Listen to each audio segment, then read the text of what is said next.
MB coaching ক্লাসের YouTube চ্যানেলে সবাইকে স্বাগত। ভিডিওটি যদি ভালো লেগে থাকে অবশ্যই ভিডিওতে লাইক করুন, কমেন্ট করুন এবং চ্যানেলটিকে সাবস্ক্রাইব করে দিন এই ধরনের আরো অসংখ্য ভিডিও পেতে। লাস্ট টপিক আজকে ক্লাসে সেটা হচ্ছে ফোক গেমস বা folk culture of West Bengal. Folk game হলো এমন একটা ঐতিহ্যবাহী ক্রিয়া বা খেলাধুলা যেগুলো ট্র্যাডিশনাল বহু প্রাচীন কাল থেকে চলে আসছে, যেগুলোর মূল বিনোদন আনন্দ পাওয়ার জন্য কার্যকলাপ, যেগুলো বিভিন্ন এরিয়া ভিত্তিক হয়ে থাকে। গ্রামীণ সংস্কৃতিকে ধরে রাখা বা গ্রামীণ সমাজ প্রথার সাথে কিন্তু সরাসরি যুক্ত, এবং এগুলো বিভিন্ন ঋতু ভিত্তিক কিন্তু পরিবর্তন হয়, বিভিন্ন উৎসবের সাথে কিন্তু এগুলো মিলনের সাথে সংযুক্ত, যার ফলে কি হয় আমাদের শারীরিক দক্ষতা, সহযোগিতা এবং সামাজিক সচেতনতা বৃদ্ধি পায়। এর কিছু বৈশিষ্ট্য কি কি আছে? সরল নিয়ম, কোনো এখানে তেমন নিয়ম শৃঙ্খলা কিছু নেই। যেমন আমরা রিক্রিয়েশনাল অ্যাক্টিভিটি, সেরকমই আমাদের ট্র্যাডিশনাল কিছু গেম বা ফোক গেম আছে, যেগুলো বাড়ির উঠান, খেলার মাঠ, গ্রামের রাস্তায় খেলা হয়, দলগতভাবে খেলা হয়, যেমন দলগত মানসিকতা গড়ে ওঠে।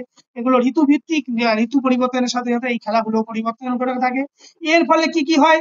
শারীরিক সক্ষমতা বৃদ্ধি পায়, দলগত চেতনা বৃদ্ধি পায়, সামাজিক ও আবেগিক বিকাশ হয়, অংশগ্রহণের মাধ্যমে সাংস্কৃতিক রক্ষা হয়। অবশ্যই যদি ট্র্যাডিশনাল গেমগুলো আজ থেকে ধরো 50 বছর আগের কোনো এখনো যদি ছাত্ররা খেলে, তাহলে কি হয় ট্র্যাডিশনাল মানে সাংস্কৃতিক একটা ভারসাম্য বজায় থাকে। বর্তমান দিনে কিন্তু এই মডার্ন সোসাইটিতে আধুনিক দিনে এই এফেক্ট অফ মোবাইল, যার ফলে কিন্তু এই ট্র্যাডিশনাল বা এই ধরনের ফোক গেমগুলো কিন্তু আমরা হারাতে বসতে চলেছি। হ্যাঁ, এই এগুলোকে বজায় রাখতে হবে। এই জন্য দেখবে আমাদের টিচিং লেসনে একটা রিক্রিয়েশনাল পার্ট আছে, যেখানে বিভিন্ন ধরনের বিনোদনমূলক কিন্তু খেলাধুলা, এই ধরনের খেলাধুলো করানো হয়। এর ফলে কি হয়, সহজলভ্য এবং সরঞ্জামহীন, কোনো প্রকার ইকুইপমেন্টের দরকার নেই, সকল বয়সের জন্য এটা উপযোগী।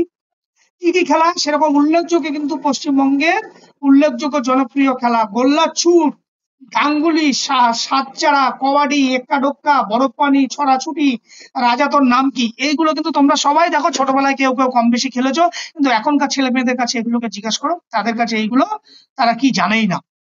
এখন এইগুলো যে শুধুমাত্র যে গোল্লাছুট শুধুমাত্র আনন্দদায়কের জন্যই যদি খেলা হতো এরকম ব্যাপারটাকে নয়, এইগুলোর সাথে কিন্তু আমাদের ফিজিক্যাল এডুকেশন একটা ব্রাড সম্পর্ক আছে। কি সম্পর্ক আছে? এই যে গোল্লাছুট, এই যে খেলাটা, এই যদি খেলে আমাদের স্পিড, এজিলিটি, টিম কোহেশন ইত্যাদি কিন্তু ডেভেলপ হবে।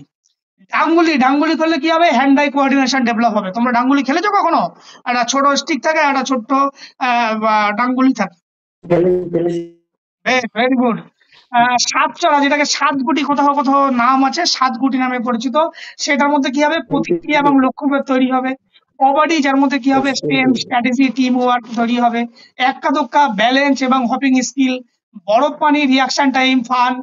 ছুরিপুটি, ফোকাস অ্যান্ড মোটর স্কিল। রাজাতর নাম কি? Memory and language. তাহলে দেখো এই ধরনের যে ঐতিহ্যবাহী খেলা, সেগুলো আমাদের ফিজিক্যাল এডুকেশনে বিভিন্ন প্রকার যে ফিটনেসের যে কম্পোনেন্ট, সেগুলো কিন্তু ডেভেলপ করছে। তাহলে এগুলো কিন্তু ভীষণ গুরুত্বপূর্ণ ছাত্রছাত্রীদেরকে খেলা, কারণ এগুলো খুব ইজি, কোনো ইকুইপমেন্টের দরকার হয় না, তেমন মজার ছলে খেলে, আনন্দের জন্য খেলে, আনন্দের ছলে খেলিয়ে কিন্তু আমি এই ফিটনেস কম্পোনেন্ট গুলোকে ডেভেলপ করতে পারবো। ক্লিয়ার? তাহলে এগুলো কিন্তু মাথায় রাখতে হবে। এইবার এই ইউজ ইন ফিজিক্যাল এডুকেশন শারীরিক শিক্ষা পাঠ্যক্রমে কেন দরকার? আমরা বিভিন্ন সময় ওয়ার্ম আপ অ্যাক্টিভিটি করার জন্য এগুলোকে লাগাতে পারি। হ্যাঁ, এবং ইনক্লুসিভ গেম, কারণ এটা সব ছাত্রছাত্রীদের জন্য উপযোগী। ইয়েস। আর এটা কি বিদ্যালয়ে ক্রীড়া দেশে ফোক গেম হিসাবে খেলা অন্তর্ভুক্ত করা যেতে পারে। ভ্যালু এডুকেশন মানে কি? এগুলোর শৃঙ্খলা, মূল্যবোধ সম্পর্কে সেগুলোকে ছাত্রছাত্রীদের মধ্যে বিকাশ ঘটানো। আর এর মডার্ন সোসাইটিতে রোল কি? শারীরিক দক্ষতার সাথে ঐতিহ্যের যোগসূত্র গড়ে তোলা, শহর অঞ্চলে ছাত্রদের মধ্যে সাংস্কৃতিক অবক্ষয় রোধ করা, সাংস্কৃতিক সম্পদের জীবনধারা গড়ে তোলা। সর্বশেষ কথা একটা লেখা আছে, এটা আমি লিখেছি, পশ্চিমবঙ্গের শারীরিক শিক্ষার ক্ষেত্রে ফোক খেলা গুরুত্বপূর্ণ পালন করে। এগুলো শুধুমাত্র শারীরিক সক্ষমতা নয়, বরং আনন্দ, সাংস্কৃতিক শিকড়ের সংযোগ গড়ে তোলা। এগুলো শুধুমাত্র যে আমরা শুধুমাত্র এগুলোকে খেলবো, আনন্দ পাবো, বা আমাদের সংস্কৃতি সরি আনন্দ পাবো বা শারীরিক সক্ষমতা ডেভেলপ হবে, এই কারণে নয়। আমাদের ভারতবর্ষের প্রাচীন ঐতিহ্যকে আমাদেরকে বহন করে নিয়ে যাওয়া, তার জন্য কিন্তু এগুলো আমাদের পাঠ্যক্রমে অন্তর্ভুক্তি হওয়া ভীষণ জরুরি। এই দাবি আমি অন্তত করি, যাতে এই ধরনের খেলাগুলোকে আরো বেশি জোর দেওয়া হোক এবং আরো বেশি পাঠ্যক্রমে অন্তর্ভুক্ত করা হোক। এই যে ফিজিক্যাল এডুকেশন যে ধীরে ধীরে মডার্ন কনসেপ্টে যে স্পোর্টস এর সাথে যুক্ত হচ্ছে, এইখান থেকে বেরিয়ে না আসতে পারলে কিন্তু মহা বিপদ আগামী দিনে হতে চলেছে আমাদের জন্য। সেই মহা বিপদ থেকে বাঁচতে গেলে এই ধরনের অ্যাক্টিভিটি গুলো কিন্তু আমাদের গেমের মধ্যে আসা উচিত, এবং যার ফলে কি হবে, এই প্রাচীন ঐতিহ্যকে বাঁচিয়ে রেখে আমাদের পূর্ণাঙ্গ ব্যক্তিত্ব গঠনে সহায়তা। ক্লিয়ার? তাহলে ব্যক্তিত্ব গঠন দিয়ে শুরু করেছিলাম, ব্যক্তিত্ব গঠন দিয়ে ফাউন্ডেশন অফ ফিজিক্যাল এডুকেশন শেষ করলাম। যদিও এই টপিক শেষ করতে অন্তত অনেকগুলো ক্লাসের দরকার, কিন্তু আমাদের কাছে সময় যেহেতু শর্ট, ওভারঅল একটা জাস্ট আলোচনা তোমাদের সামনে শুরু থেকে শেষ পর্যন্ত করলাম। এখন এর ভিতর সমস্ত কিছু এভরিথিং সিলেবাস অনুযায়ী সুন্দর করে লেখা আছে, আমি এটাকে পাঠিয়ে দেবো, তোমরা সেগুলোকে পড়বে। আশা করি এখান থেকে যে ধরনের এমসিকিউ আসে তোমরা সমস্ত এমসিকিউ গুলো তোমরা করতে পারবে।